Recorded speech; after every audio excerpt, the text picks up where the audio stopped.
Pera at buhay, alin ang may higit na halaga? Alam nating lahat ang limitasyon ng pera. Maingat nating sinusubaybayan kung gaano katagal-tatagal ang ating pera, kung ano ang natitira, kailan at magkano ang maaaring kitain muli, at kung magkakaroon pa ba ng karagdagang kita.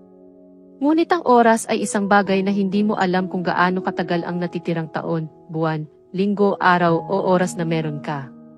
Hindi ka sigurado sa oras na meron sa iyo. Sa diwa, hindi mo alam kung gaano katagal ang natitirang oras mo sa buhay. Walang magsasabi nito sa iyo, kahit na sa high-tech na panahong ito, wala pang advanced na teknolohiya na makakapagsabi kung gaano katagal ka mabubuhay sa mundong ito. Subalit, isipin mo kung alam mong hindi na masyadong marami ang natitirang oras mo sa buhay.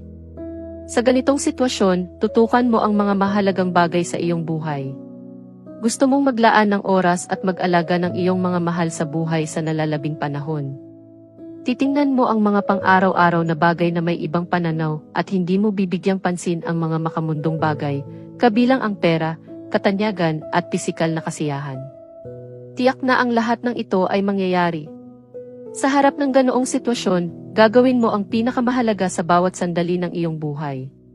Hindi mo sasayangin ang oras sa mga bagay na walang halaga, galit, o walang kabuluhang mga kilos.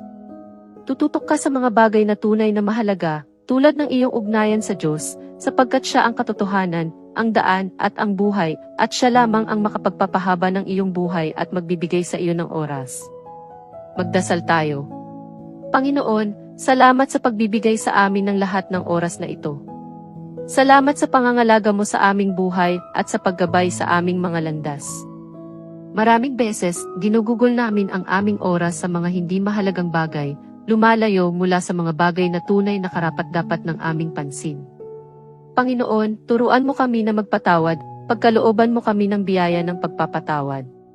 Alam namin na ang paggamit ng oras para sa makabuluhang mga bagay ay isa sa paraan upang magkaroon ng buhay at kapayapaan. Gabayan mo kami na maging mga taong nakaayon sa iyong kalooban. Idinadalangin namin sa pangalan ni Jesus. Amen.